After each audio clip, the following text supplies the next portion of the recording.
Hello friends, welcome back to my channel. मैं doctor Bharti. आज का हमारा जो टॉपिक है वो है कि प्रेगनेंसी के शुरुआत के 3 महीने अपनी देखभाल कैसे करें। तो आइए स्टार्ट करते हैं।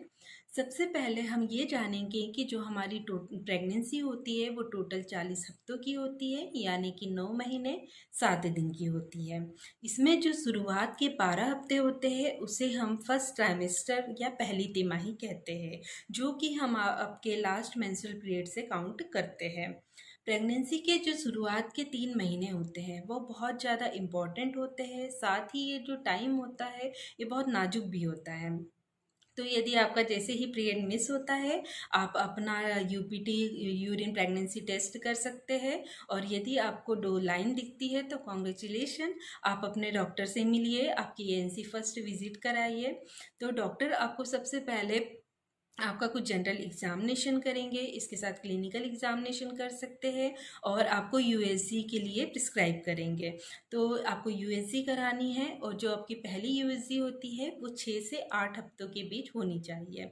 तो 6 से 8 हफ्तों के बीच हम इतने अर्ली इसलिए करते हैं कि हमें कम से कम ये पता चल सके कि जो बच्चा है वो एक से अधिक तो नहीं है। इसके अलावा बच्चा अपनी प्रॉपर जगह में यानी कि अपने गर्भाशय में ही है कि नहीं है। यदि फेलोपियन ट्यूब में या एब्डोमेन में यदि और कहीं पर है तो इसे हम एक्टोपिक प्रेगनेंसी कहते हैं, जो कि एक कॉम्प्लिकेशन होती है।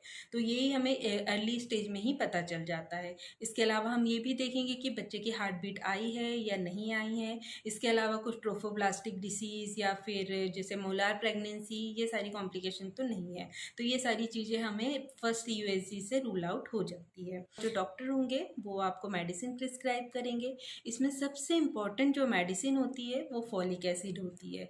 आइडियली तो जो फॉलिक एसिड है, जब आप प्रेगनेंसी प्लान करते हैं आपको उसी टाइम से स्टार्ट कर देनी चाहिए। लेकिन अब जब आपको पता चलता है और आपने पहले से नहीं ली है तो कोई घबराने की बात नहीं, आप इसे उसी टाइम भी स्टार्ट कर सकते हैं। ये फॉलिक एसिड जो होता है ये इतना इम्पॉर्टेंट विटामिन है क्योंकि जो हमारी अर्ली स्टेज की जो प्रेगनेंसी होती है उसमें न्यूरल ट्यूब का डेवलपमेंट होता है और इस न्यूरल ट्यूब को बनने के लिए फॉलिक एसिड की बहुत ज़रूरत होती है। और यदि इस न्यूरल ट्यूब में फॉलिक एसिड बराबर मात्रा में नहीं मिले तो ये आगे जाके मेजर एबनॉर्मलिटीज आपके बच्चे में हो सकती है। तो हम यहाँ तक कि पेशेंट को ये भी कहते हैं कि आप एक टाइम का खाना खाना भूल सकते हैं, लेकिन शुरुआती के दिनों में फॉलिक एसिड लेना नहीं भूल सकते हैं। इसके अलावा आपको आपके डॉक्टर से ये भी बताना है यदि आपकी पहले से कोई भी दवाइयाँ चल रही है, जैसे कि थायराइड की, हाइपरटेंशन की, डायबिटीज़ की, या इसके अलावा और कोई दवाई चल रही है तो आप उसके बारे में भी डॉक्टर को आपको इन्फॉर्म करना है। आपकी जो पुरानी हिस्ट्री थी, जो प्रेगनेंसी से रिलेटेड हिस्ट्री थी, उसमें आपको यदि कोई कॉम्प्लिकेशंस आई थी, आपकी डिलीवरी किस तरह से हुई थी, यदि कोई बैड ऑब्स्टेटिक हिस्ट्री है तो आपको वो भी डॉक्टर को इन्फॉर्म करना है। फर्स्ट एएनसी प्रोफाइल की जाएगी जिसमें कि ब्लड टेस्ट किए जाते हैं। इसमें भी यदि आपको कोई प्रॉब्लम निकलती है जैसे थायराइड, शुगर या और कोई प्रॉब्लम पता चलता है तो डॉक्टर उसका भी ट्रीटमेंट करेंगे। यहाँ पर हम बात करेंगे एक इम्पॉर्टेंट टेस्ट के बारे में जिसे हम एंटी स्केल यानी न्यूकल ट्रांसल्यूसेंसी टेस्ट कहते हैं। ये टेस्ट जो होता है वो 10 से 13वें हफ्ते के बीच में किया जाता है और ये एक बहुत इम्पॉर्टेंट टेस्ट होता है। इसमें सोनोग्राफी के माध्यम से हम बच्चे का जो है वो हेड टू टॉय उसका सारा एग्जामिनेशन करते हैं कि बच्चे में कोई मेजर एबनॉर्मलिटीज़ तो नहीं है, कोई क्रोमोसोमल डिसीज़ तो नहीं है। तो इसलिए ये टेस्ट हमारे लिए बहुत इंपॉर्टेंट होता है। यदि यदि डॉक्टर को कोई डाउट होता है तो इसके साथ डबल मार्कर या ट्रिपल मार्कर टेस्ट भी आपको एडवाइस कर सकते हैं। बाद के 3 महीने होते हैं उसमें बेबी में क्या डेवलपमेंट होता है। बेबी में सबसे पहले तो न्यूरल ट्यूब बनता है जिससे स्पाइन बनता है। साथ ही जो प्रेग्नेंट लेडी होती है उसके जो बच्चे की हार्ट बीट होती है वो आना स्टार्ट हो जाता है, हाथ पैर बनना स्टार्ट हो जाता है। और इसके साथ ही हमारी जो मदर है उसको कुछ प्रॉब्लम्स को भी फेस करना पड़ता है, जैसे कि नोजिया हो सकता है, वॉमिटिंग हो सकती है, किसी पेशेंट को यूटीआई से भी सफ़र करना पड़ सकता है। इसके अलावा कॉन्स्टिपेशन भी इसका है। तो आइए बात करते हैं सेल्फ केयर ड्यूरिंग प्रेगनेंसी, यानी आप अपनी देखभाल किस तरह करें। सबसे पहले हम बात करेंगे डाइट के बारे में। तो एक बैलेंस और एक न्यूट्रिशन वाली डाइट आपको लेना बहुत ज़रूरी होता है क्योंकि ये आपके बेबी के लिए बहुत आवश्यक होता है। इसमें आप ग्रीन लीफी वेजिटेबल्स ले सकते हैं, नट्स ले सकते हैं, कैल्शियम रिच फूड ले सकते हैं। हम इसका जो है अलग से एक वीडियो बनाएंगे जिसे आप चेकआउट कर लेना, तो आपको पता चल जाएगा कि आपको किस तरह डाइट फॉलो करनी करनी है।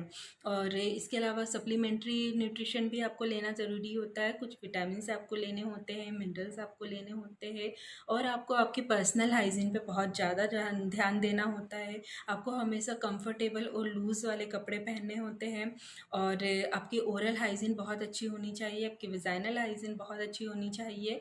और इसके साथ ही आपको आपकी रेगुलर जो लाइट एक्टिविटीज़ है वो करते रहना है, एकदम बेड रेस्ट नहीं करना है। जब तक आपको डॉक्टर ना कहे तब तक आपको थोड़ा बहुत हिलना डुलना, आपकी जो एक्सरसाइज वगैरह है नॉर्मल जो होती है वो आप कर सकते हो, पर आपको डॉक्टर से एक बार इस बारे में बात कर लेनी है। और इसके अलावा आपको स्ट्रेस बिल्कुल भी नहीं लेना है। कुछ चीज़ें हैं जो प्रेगनेंसी में आपको बिल्कुल अवॉइड करना है, जैसे कि स्मोकिंग हुआ, अल्कोहल हुआ, कैफ़ीन हुआ, ये बिल्कुल भी नहीं करना है।